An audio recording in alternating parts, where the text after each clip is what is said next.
L'invitation qui nous a été faite nous a obligés de réfléchir justement sur la question des termes. Lorsque l'on parle des camps de Bonar-Holland et de Pithiviers, on parle de camps d'internement.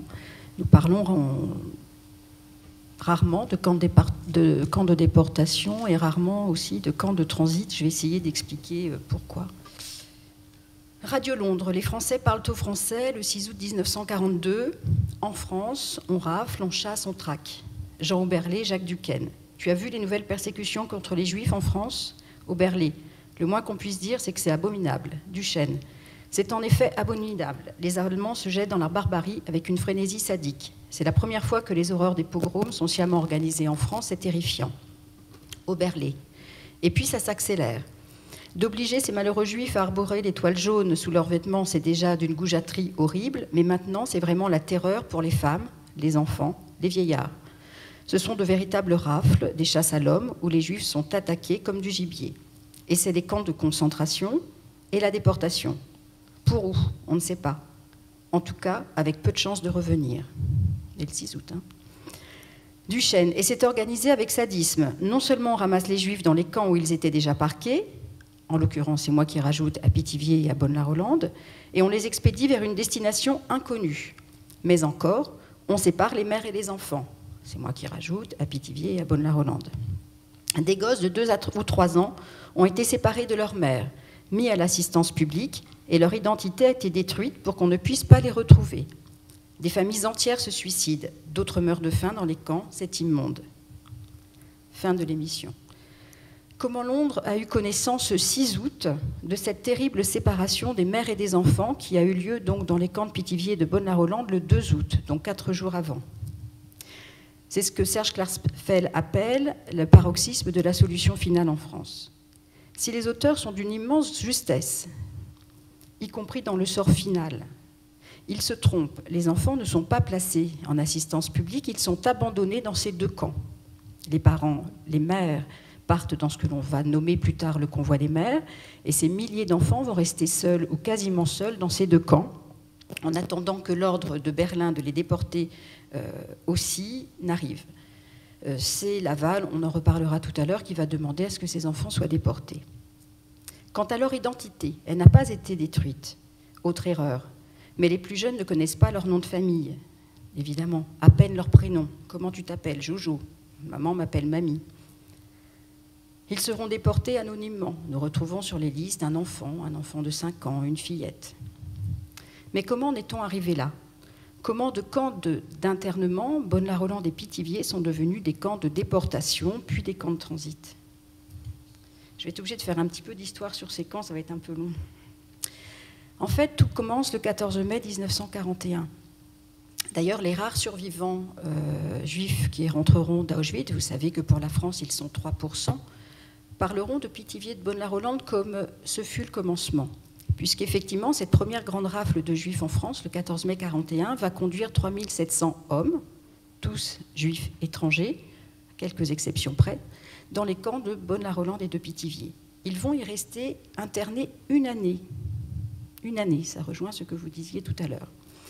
À partir de juin 1942, par 8 convois qui partent directement de Pithiviers et de Bonar-Holland, donc sans passer par Paris, 14 000 juifs au moins vont être déportés puis assassinés à Auschwitz, dont 4 400 enfants.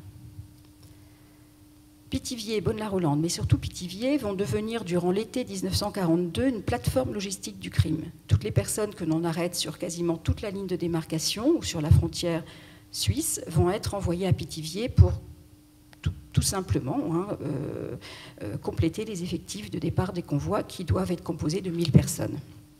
Alors nous nous sommes aussi interrogés, et ça rejoint tout à fait ce que Philippe Ménard vient de dire, sur le fait que ces camps ne sont pas au milieu de nulle part, contrairement à ce que certains films de fiction comme La Rafle montrent. Si vous l'avez vu, on voit le camp de Bonar-Holland au milieu d'une forêt bucolique. On est vraiment dans le tissu urbain, puisque à Bonar-Holland, qui est un petit village de 2000 habitants, les internés voient le clocher de l'église, et c'est le carillon qui rythme leur journée. Donc à vol d'oiseau, on est à 400 mètres. Et à Pithiviers, on est en périphérie de Pithiviers, mais c'est un lieu où on circule beaucoup, puisque le lieu est entouré d'entreprises. Les gens passent le long du camp, sur tous les côtés, pour aller à l'école, au marché ou en centre-ville. Donc, alors, ce qui est aussi intéressant de dire, c'est qu'en fait, ces camps n'ont pas été conçus pour le 14 mai 1941. En fait, ils ont été conçus dès 1939 pour héberger des familles que l'on pensait qui seraient évacuées de Paris en cas d'attaque allemande, notamment par les gaz. En fait, donc, ces camps n'ont pas été créés dans la précipitation, comme on peut le voir à Gurs, par exemple, c'est-à-dire qu'on va prendre des baraques type Adrian en bois. On les voit, je pense, sur la photo derrière. Donc, c'est des baraques 1917. Et surtout, on va les installer sur des socles de béton. Ce qui fait que durant cette période très longue d'un internement d'une année, dans des baraques avec des sols empierrés, on n'est pas à Drancy, on n'est pas dans une caserne. Somme toute, le nombre de morts sera assez faible. Et les médecins que nous avons consultés nous disent que ça tient essentiellement au fait qu'ils avaient au moins, lorsqu'ils étaient dans les baraques, les pieds au sec. Donc, comment ces Allemands connaissent ces camps? En fait, donc, ils ne serviront pas pour héberger les familles qui auraient dû être évacuées de Paris en septembre 1939. En revanche, ils vont servir de front stalag, puisque le département du Loiret a une frontière naturelle, qui est la Loire. Et donc, une fois les ponts, évidemment, inexistants, puisque les génies les ont fait sauter, c'est un piège pour les militaires français. Et donc, les Allemands vont avoir à gérer des milliers de militaires français. Ils vont les installer dans les camps prévus pour les familles. Donc, ce sera le front Stalag 152. Donc, ils ont fait rajouter des miradors, ils ont fait rajouter des fils de fer barbelés. Tant et si bien qu'en avril 1941, lorsqu'il suggère au gouvernement de Vichy d'arrêter enfin 5000 juifs hommes en région parisienne, il leur conseille le camp de Pithiviers, situé à 1 heure de Paris en train et à peu près 1 heure d'Orléans en voiture. Donc très rapidement, la préfecture d'Orléans va répondre au gouvernement de Vichy, qui lui-même répondra aux Allemands que le camp de Pithiviers ne peut pas accueillir 5000 personnes. Je vous demande de retenir ces chiffres, ne peut pas accueillir 5000 personnes et qu'il recommande d'ouvrir le même jour et pour la même fonction un camp situé à Bonne-la-Rolande, donc à peu près à 19 km. Donc c'est ainsi que vont ouvrir en France les 2 premiers camps pour l'internement des Juifs. Donc le 14 mai 1941 arrivent ces 3700 hommes juifs, donc d'abord des hommes.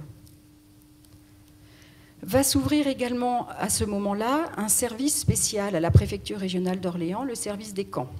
Alors nous n'avons pas fait le tour des départements français. Denis Péchanski nous dit que c'est le seul département où on va créer un service spécial avec des fonctionnaires qui deviendront directeurs généraux des camps. Rapidement, vous voyez un autre camp, c'est le camp de Jargeau, y ont été internés des nomades. Je n'en parle pas ici parce que vous le savez, de France, les nomades n'ont pas été déportés. Donc je les exclus de notre champ d'intervention, sachant toutefois que beaucoup de ces nomades vont être envoyés travailler en Allemagne de façon, entre guillemets, volontaire. On pourra en reparler après si vous le souhaitez, mais c'est une autre problématique. Donc ces baraques, bien que positionnées sur un socle de béton, sont évidemment légèrement construites, va signaler une assistante sociale à la préfecture. On y étouffe l'été, le vent s'y engouffre, le froid aussi bien sûr. Alors les premiers jours, on y entasse 200 personnes. L'inspecteur général de ce qu'on a appelé plus tard la DAS va indiquer à la préfecture que c'est beaucoup trop. Donc on a des chalets de 3 niveaux. J'avais de belles photos à vous montrer, mais vous ne les aurez pas. Vous les aurez sur le site de la Fondation. Alors, on va ajouter d'autres baraques, ce qui va permettre de diminuer le nombre d'internés par baraque. Donc, une baraque fait 180 mètres carrés. On va se retrouver entre 90 et 110 hommes donc, dans ces baraques, qui font donc 180 mètres carrés. Évidemment, c'est un surpeuplement évident. Une promiscuité terrible qui ne permet aucun isolement. Léon Ziegel, qui fera partie de ces 3% qui rentrera d'Auschwitz, il nous explique qu'il ne trouvera jamais une promiscuité aussi importante à Auschwitz, où il restera 3 années. Alors les toilettes ne disposent pas de porte. Les lavabos militaires de campagne n'auront jamais d'eau chaude. Et les douches, écrit l'inspecteur général des camps le 21 janvier 42, hein, Vanzé, vous connaissez la date mieux que moi, ont été données à froid durant tout l'été. Mais l'usage des douches froides, dit-il, ne peut continuer pendant la période automno-hivernale. Jusqu'au mois de décembre, la rareté du combustible n'a permis de faire fonctionner les chaudières de douche qu'une fois par semaine. Depuis, fonctionne 2 fois par semaine. Mais, précise-t-il, nous ne pouvons doucher que 15 hommes à la fois. Je vous rappelle qu'ils sont 3700. Malgré cela, durant toute cette année d'internement, on n'a pas noté d'épidémie ou de graves problèmes liés à l'hygiène. En revanche, vous imaginez bien que, évidemment, l'alimentation insuffisante, carencée, le froid, le vent, l'angoisse, ces hommes sont évidemment très malades, blessés souvent. Soit ils se blessent sur les chantiers, soit ils se blessent dans les entreprises, ou tout simplement parce que toute la journée, ils marchent sur des sentiers empierrés à l'intérieur du camp. Les médicaments manquent, les pansements et les désinfectants aussi, donc l'infirmerie du camp ne suffit pas, on les envoie dans les hôpitaux de Pithiviers, Bonne-la-Rolande, Jargeau. On a évidemment des crises psychologiques graves, donc ils sont aussi envoyés à l'hôpital psychiatrique. Mademoiselle Monod, en septembre 1941, écrit, c'est une assistante sociale, c'est un document inédit que nous venons de retrouver, les vêtements chauds et couvertures insuffisants, on ne prévoit aucun chauffage. Comme la quantité de matière grasse que les hommes reçoivent est très faible, moins que la valeur des tickets, il est à craindre qu'ils ne passent pas bien l'hiver. Ces hommes assurent évidemment, comme dans beaucoup de camps, les corvées à l'intérieur du camp et à l'extérieur. D'autres vont travailler dans les fermes et les entreprises. L'été 41, il faut faire les moissons. Vous le savez, on a des prisonniers de guerre, donc on a besoin de main-d'œuvre. Et donc, petit à petit, vont entrer en contact avec la population. Leurs familles aussi viennent en nombre pour leur rendre visite, et ce, malgré les interdictions. Monsieur Dion, qui a 17 ans et qui habite à Pithiviers, donc en 1941, nous dit la chose suivante. Moi, avant la guerre, si on m'avait demandé, tous les juifs étaient riches. Et si nous, les petits, on avait des problèmes, c'était la faute des grandes familles, des juifs, des banquiers. Et puis, j'ai eu à connaître les hommes, ces hommes du camp. J'ai travaillé avec eux, et là, j'ai découvert qu'ils étaient comme moi, ni plus, ni moins. Nous avons souhaité évidemment vous parler de tous ceux qui, au quotidien, ont eu à gérer le camp, ont eu à les voir, ont eu à les côtoyer. Évidemment, parce qu'on ne peut pas parler en une demi-heure de la complexité d'un camp comme ceux de Pithiviers et de Bonne-la-Rolande, qui sont des camps totalement atypiques, puisque, certes, ce n'est pas les seuls à être dans un tissu urbain, mais il va y avoir des va-et-vient permanent entre l'intérieur et l'extérieur, notamment dans la première partie où on le verra, le capitaine est un capitaine assez bienveillant. Alors, comme on ne peut pas tout décrire, on a choisi de réfléchir sur la question des lettres, du courrier, des colis. Sachant que, je l'ai dit tout à l'heure, ce sont essentiellement des juifs étrangers et il leur est souvent difficile d'écrire en français. Or, pour passer la censure, évidemment, il faut écrire en français. Donc, on a plutôt envie d'écrire dans sa langue maternelle, le yiddish, le polonais, le tchèque, le russe, l'allemand, le flamand. Et donc, ne serait-ce que pour pouvoir écrire dans sa langue maternelle, on va mettre en place des filières de lettres clandestines. Mais même quand on écrit en français, on n'a pas forcément envie que ce que l'on écrit à sa famille, à sa fiancée, à ses amis, à ses parents, soit lu par la censure, notamment lorsqu'il s'agit de préparer une évasion. Alors, en étudiant ces filières, nous avons recensé des centaines de filières différentes pour ces lettres clandestines. Ça nous a permis de catégoriser 4 attitudes différentes par rapport à cela. Alors évidemment, mais on les retrouve évidemment partout, les indifférents. Ils font leur travail, un ordre et un ordre. On arrête toutes les tentatives de faire passer du courrier. On tamponne même du sceau de censure des cartes d'anniversaire. Les profiteurs, je cite une circulaire, « J'ai l'honneur de vous faire savoir que le gardien auxiliaire Barat Bernard est muté à la date du 1er juillet 1941, ainsi que le prescrit votre note du 28 juin. Barat, pendant son séjour au camp, s'est laissé corrompre par les hébergés et par leurs familles. Il a perçu à diverses reprises de l'argent pour passer des lettres de l'extérieur à l'intérieur du camp et inversement. Enfin, les bienveillants, le maçon, qui ressort du camp avec du courrier dans sa casquette.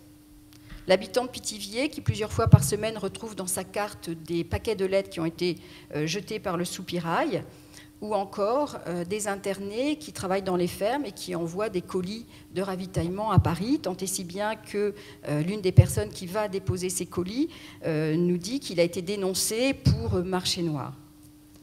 17 septembre 1941, Kalman Amfelbaum écrit à sa femme, Rachel, « J'ai envoyé un bateau pour notre enfant, c'est un cadeau, je l'ai confié à un gendarme qui te le remettra. » Donc gendarme bienveillant. J'aurais aimé vous montrer le bateau en question, mais vous l'aurez sur le site. Aujourd'hui, je t'ai écrit une longue lettre, écrit Isaac Schoenberg à sa fiancée, dans laquelle je n'ai pas eu l'occasion de te confirmer l'arrivée de ton colis, car je l'ai reçu juste au moment où ma lettre partait avec le gendarme qui allait à Paris. Donc les gendarmes vont eux-mêmes avoir une attitude bienveillante vis-à-vis de ces internés, notamment pour maintenir le lien avec les familles. Puis la quatrième catégorie, ce sont les antisémites. Quand mon père amassait les lettres jetées par les Juifs, il ne les regardait même pas, il les brûlait. Ils ont ce qu'ils méritent, disait-il. Il faut savoir que Beaune et Pithiviers, dès le 14 mai 1941, vont être l'enjeu d'une propagande intense entre les Allemands et les Français. Les Allemands ayant tout intérêt à expliquer que cet internement est le fait des Français, et les Français, vous le savez bien, on n'est pas là pour ça, mais vous savez bien, ils ont eux aussi tout intérêt à démontrer combien ils restent maîtres chez eux. C'est celle-ci. Donc vous voyez que ces hommes rentrent de la cantine, où donc ils sont allés chercher l'alimentation dans des bassines. Ça sera quelque chose qui, dès le premier jour, va choquer énormément les internés. J'avais une autre photo où on voit prendre une pelle de travaux, et où on met la nourriture avec cette pelle directement dans ces bassines. Mais en fait, cette photographie n'a pas été publiée dans son entier tel que vous l'avez là, mais uniquement le monsieur qui est entouré avec les 4 traits noirs et qui porte du pain. Et vous imaginez bien combien, quelques jours après cette arrestation, le journal antisémite et collaborationniste va titrer « Ces étrangers, même internés, continuent de manger le pain des Français ».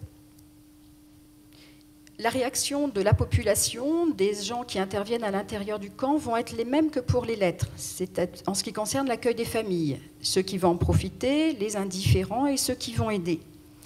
Je ne sais pas comment maman, nous dit Arlette Testiller, a réussi à entrer en contact avec un des gendarmes chargés d'assurer la surveillance. Alors là, j'ai absolument pas le temps de vous lire l'extrait de son témoignage, mais en fait, donc, ce gendarme, monsieur Schiffmacher, non seulement donc, va accueillir pendant plusieurs jours et plusieurs nuits donc, madame Testiller et ses 2 filles, mais il va organiser des visites avec le papa. C'est lui qui fréquemment va faire sortir des lettres, pas seulement les lettres du papa d'Arlette, mais également d'autres internés. Et lorsqu'effectivement ce sera très difficile pour les familles, même de façon clandestine, de rencontrer leurs parents, c'est lui qui va rapporter des objets fabriqués par son père à la petite Arlette et à sa sœur à Paris. Alors, mademoiselle Monod, l'assistante sociale, une des rares assistantes sociales, va décrire la relation du capitaine avec les internés, et elle va écrire cela en octobre 1941. C'est toujours un document inédit. Ce mois de travail a été relativement facile. Ce n'est plus rien à côté des efforts qu'il fallait fournir les premiers mois. L'atmosphère du camp est vraiment bonne maintenant. Les hommes ont appris d'une part à être disciplinés, et d'autre part, ils connaissent bien maintenant leur capitaine et savent lui faire confiance. Ils savent qu'il agit au mieux de leurs intérêts et qu'ils ont avantage à accepter ses décisions. En fait, ce commandant, Kyoka, va être évoqué en avril 1942. Avril 1942, c'est évidemment pas une date au hasard. Les Allemands connaissent très bien ce commandant, puisque régulièrement la presse antisémite a dénoncé le laxisme qu'il avait vis-à-vis des Juifs et des familles. Donc tout le monde sait, et côté allemand et côté français, l'attitude qu'il a. Mais évidemment, chacune des 2 parties est intéressée à ce qu'il reste en poste le plus longtemps possible, parce que, c'est un bon professionnel donc, qui règle merveilleusement bien l'organisation du camp, et puis il est capable également, par ce que certains vont appeler laxisme, par ce que l'on pourrait nous appeler bienveillance, en tout cas, assurer une relative paix dans le camp. Et en fait, on va voir pendant toute cette année des gens passer, évoluer, passer de l'indifférence à la bienveillance. Le fait, un peu comme M. Dion que j'ai cité tout à l'heure, hein, le fait de côtoyer ces hommes, de recevoir leurs femmes, d'aller à Paris leur apporter des courriers, des colis, font qu'évidemment il va y avoir de l'empathie, puis un sentiment d'altérité vis-à-vis de ces personnes. Donc beaucoup des individus qui vont avoir à entrer dans ce camp ou des habitants vont passer de l'indifférence à l'aide, ce qui veut dire aussi désobéir. Donc ce mois d'avril 42, c'est le mois de transition. Je ne vais pas parler ici ni de Wannsee, ni des obligations d'évacuer des Juifs à Auschwitz. Vous savez que c'est 40 000 qui doivent partir durant l'année 42. En tout cas, en avril 42, on sait que l'on va avoir un premier convoi, le convoi numéro 2, qui partira de Compiègne, qui est considéré toujours aujourd'hui comme en tout cas qui a été annoncé par les Allemands comme un convoi de représailles. 286 de ces hommes vont être transférés depuis Pithiviers et Bonne-la-Rolande. Donc le premier départ de Pithiviers et de Bonne-la-Rolande, ce seront ces 286 hommes qui vont partir le 8 mai 1942. Donc ils sont envoyés à Compiègne. Les éléments de langage qui sont donnés à la fois aux intervenants dans le camp, gendarmes, assistantes sociales et aux internés eux-mêmes, c'est qu'il s'agit d'un convoi de représailles. Alors, ce qui est intéressant, c'est de lire les rapports hebdomadaires liés à ce premier départ en déportation. Le mot déportation est déjà cité. Hein. Pour Bonne-la-Rolande, les internés se montrent inquiets depuis le départ de leurs corélégionnaires le 8 mai 1945. À Pithiviers, malaise général depuis le départ de 152 hébergés, projet d'évasion. Le ton des lettres change, évidemment, ainsi qu'Alman Amfelbaum. Je vous ai lu tout à l'heure un extrait. Sa femme le presse de s'évader quasiment à chaque lettre. Là, il lui écrit qu'effectivement, elle avait raison, mais que maintenant, c'est trop tard. Il ne peut plus s'évader parce qu'effectivement, le réseau de fil de fer barbelé va être remis en état et le nombre de gendarmes et de gardiens auxiliaires va être augmenté. Donc, on voit bien que se préparent les grandes déportations. Alors, à partir du 25 juin, ce sont 3 convois qui vont partir directement de la petite gare de Bonne-la-Rolande et de Pithiviers. 3 convois, donc de 1000 personnes chacun. En fait, depuis ces 2 camps, je vous ai dit qu'il y avait 3700 personnes qui avaient été internées, 700 se sont évadées. Alors, je ne connais pas les chiffres d'évasion des autres camps d'internement en Europe, c'est un chiffre énorme, hein, 700 personnes sur 3000. Évidemment, comme ils ne sont pas au milieu de nulle part, ils s'évadent avec la complicité des fermiers, des ouvriers dans les entreprises, des habitants, des gendarmes eux-mêmes.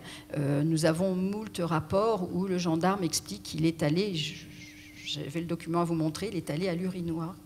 Parce que vous êtes dans les villes, il y avait déjà un, et que pendant quelques secondes, il a quitté du regard l'interné qui en a profité pour s'échapper. D'autres vont fournir, des gendarmes, vont fournir des vélos. Donc là, ce ne sont pas les gendarmes qui nous le racontent, hein. Ce sont soit les internés eux-mêmes qui, dans les années 90, nous ont relaté cette affaire, soit c'est tout simplement sur le rapport, évidemment, qui a été fait par la police et par les Allemands. Dès le deuxième convoi partant de Pithiviers de Bonne-la-Rolande, comme il n'y a plus suffisamment de personnes dans les camps de Pithiviers et Bonne-la-Rolande, on va arrêter à côté, dans le département du Loiret notamment, et on va y arrêter les premières femmes. Donc ce convoi numéro 5 comportera 34 femmes, dont Marie. Marie Hochberg habite un tout petit village qui s'appelle Bouzy-la-Forêt, c'est en minuscule dans le Loiret. Elle est maman d'un petit garçon. À ce moment-là, on n'a pas le droit encore de séparer les mères des enfants. Et puis, comble du comble, son mari est prisonnier de guerre et elle devrait à ce titre être protégée par la Convention de Genève. Par ailleurs, je le signale, elle est française. Donc vous voyez combien ces 3 éléments sont aussi une réponse à un débat chez nous autour du livre de M. Zemmour. Dès le 3e convoi, donc le convoi numéro 6, là, non seulement on va mettre des femmes, mais on va aussi mettre des enfants, puisqu'on va arrêter les enfants avec leurs parents. La petite Marie-Louise est arrêtée aussi dans un tout petit village, elle a 13 ans. Rebecca en a 14 et on pourrait aligner le nombre d'enfants qui partent dans son convoi numéro 6, qui part donc le 17 juillet 1942. En fait, ces femmes et ces enfants sont mises dans le convoi dès le 16 juillet. Ça veut dire qu'au moment où commence la rafle du Veldiv à Paris, 16, 17 et 18 juillet, les premières femmes et enfants sont déportés de France depuis la gare de Pithiviers à 6h15 le matin du 17 juillet. Alors, évidemment, les dernières lettres envoyées par les hommes qui ont été internés pendant toute cette année nous sont extrêmement précieuses pour comprendre l'état d'esprit dans le camp. Par exemple, Henri Migélès écrit « Ne t'inquiète pas, ma chérie, occupe-toi bien des enfants. Il est impossible que l'on tue autant de monde. » Mayer-Kranig écrit, enfin il essaie d'écrire, parce que dit-il, je ne peux pas écrire longtemps, mes grosses larmes dissout l'encre, et d'ailleurs, effectivement, on le voit sur la lettre en question, « Je ne t'oublierai jamais, mais ne t'inquiète pas, il ne peut rien m'arriver. » Donc, à la suite du départ de ces 3 convois, le camp est quasiment vide, on va maintenir une dizaine de personnes, et notamment quelques médecins, pour assurer la transition avec le 19 juillet, où vont arriver plus de 8000 personnes, essentiellement des femmes et des enfants, arrêtés lors de la rafle du Veldiv. Donc vous vous souvenez tout à l'heure combien 5000, puis en fait dans la réalité 3700, c'était trop pour 2 camps, pour ces 2 camps de Pithiviers et Bonne-la-Rolande, pour un internement relativement normal. Et là, effectivement, on va voir arriver 8000 personnes, puis 1000 encore après. Donc on va avoir des effectifs de 9000 personnes dans ces 2 camps. Donc ne serait-ce que la question numérique va permettre aussi de qualifier ce changement de statut que vont avoir ces 2 camps. Alors évidemment, cette arrivée se fait dans une improvisation et une pagaille absolument totale. Rien n'est prêt pour accueillir ces femmes et ces enfants, et notamment les enfants, beaucoup d'enfants en très bas âge. Aucune nourriture spécifique, pas de lait, pas de change. Ils ont vécu des journées absolument épouvantables au Veldiv. Ils ont déjà attrapé un certain nombre de maladies. Les conditions sont absolument, évidemment, enfin, je ne vais pas m'appesantir là-dessus, ce n'est pas le sujet, mais vous imaginez l'arrivée de ces 8000 personnes. Alors, on s'est reconcentré sur les lettres. Comment ça se déroule, justement, comment ça va se passer avec les lettres? On va à peu près retrouver la même chose, sauf que, évidemment, comme dit Adélaïde Oval, tout cela est tellement nouveau, tellement incompréhensible. Ça veut dire qu'on a les mêmes camps, on a les mêmes baraques, on a les mêmes miradors, on a les mêmes gendarmes, on a quelques assistantes sociales, on a les mêmes habitants autour, mais ce chaos fait que tout devient incompréhensible. On n'a plus les codes, on ne sait pas faire comment aider. Et donc la population autour se sent témoin et totalement impuissant. Et on verra, si j'en ai le temps, si je m'en laisse le temps, on verra si les conséquences que ça aura aussi pour après. Alors, Adélaïde Oval, en fait, est une amie des Juifs. Elle est arrêtée en tant que telle, internée à Pithiviers en tant que telle, et déportée en tant que telle à Auschwitz, ce qui est très rare. Et elle reviendra de Ravensbrück. Elle va refuser de faire les expériences médicales avec Mengele. Et elle écrira un livre remarquable. Donc, le camp, écrit-elle, le camp est sous contrôle allemand. La Gestapo vient en particulier au moment des déportations. Donc, je ne l'ai pas dit tout à l'heure, mais vous l'avez un petit peu vu sur les photos, enfin, notamment celle-là, le camp est gardé uniquement par des gendarmes français et géré officiellement par la préfecture d'Orléans. On ne voit quasiment aucun Allemand, sauf effectivement au moment des déportations. Comme je n'y arriverai pas, je le dis là maintenant, le grand général de la gendarmerie française va à un moment donné écrire un rapport où on sent qu'il n'est pas satisfait de participer à ces déportations, mais ce qui est intéressant pour nous, c'est qu'il en explique le fonctionnement. Et, dit-il, les gendarmes conduisent toutes ces personnes déportées jusqu'à la gare, donc à pied des camps jusqu'à la gare, et, dit-il, remettent officiellement, administrativement, ces internés aux Allemands. Donc il y a une passation de responsabilité administrative qui se passe à ce moment-là. Donc Adélaïde Oval nous dit, donc, la direction du camp est l'exécutrice docile des ordres reçus. C'est elle qui compose les listes de départ. L'économe est un homme extrêmement précieux, d'une patience inépuisable. L'ange gardien du camp est incontestablement mademoiselle Roland, infirmière de la Croix-Rouge, infatigable, elle donne, compatit, a été pour tous d'un grand réconfort. C'est un médecin civil, le docteur Bizette, non prisonnier, qui a la direction médicale du camp. Puis, on lui adjoint une femme médecin de Pithiviers. tous deux d'une grande droiture, sont profondément humains. On peut avoir pleine confiance en eux. Malheureusement, ils ne resteront pas longtemps. Les Allemands, eux, ne leur font pas confiance. Alors effectivement, les médecins et Adélaïde Oval vont essayer de faire sortir un maximum d'enfants du camp et de les faire hospitaliser à Pithiviers-Bonne-la-Rolande. Ils vont aussi essayer d'en faire baptiser. Mais rien n'y suffira. Une fois que les enfants sont guéris, on les rentre au camp et on les déporte. Alors, il va se passer cette chose qui a été relatée dans l'émission de Radio Londres, à savoir qu'à partir de fin juillet et début août, on doit avoir des convois de 1000 personnes réguliers depuis Pithiviers-Bonne-la-Rolande. Les Allemands ne réclamaient pas la déportation des enfants de moins de 16 ans. Lors des réunions de préparation de cette grande rafle en juin et en juillet, les Français ont demandé que l'âge soit redescendu à 14 ans. Donc les Allemands ont accepté que ça descende à 14 ans, mais pas en dessous. Et donc c'est Laval qui va demander l'autorisation de déporter tous ces enfants par mesure humanitaire. Comme les convois doivent partir, comme Berlin ne donne pas l'autorisation de déporter les enfants, le gouvernement, l'administration française va donner l'ordre de séparer les mères des enfants. Donc en fait, ce premier convoi de fin juillet comportera les rares hommes qui ont été arrêtés avec des grands adolescents de plus de 14 ans, avec ou sans leur mère, une mère qui a un adolescent de plus de 14 ans et que ces adolescents de plus de 14 ans partiront avec eux, une mère qui a son enfant de 14 ans, mais des plus petits, restera avec les plus petits. Donc on va avoir une dislocation permanente, convoi par convoi, des familles.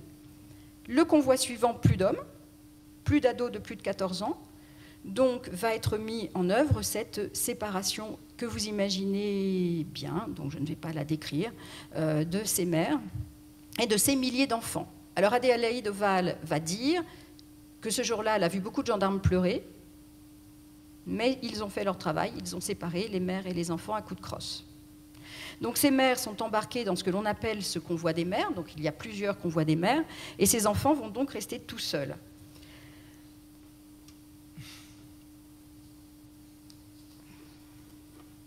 Comme je ne peux pas vous lire tous les témoignages, je vais vous lire celui d'Albert. Albert, il a 10 ans, et le 18 août 1942, il dit la chose suivante. « Je t'ai écrit plusieurs fois que le 19 juillet, on nous a emmenés à Pithiviers.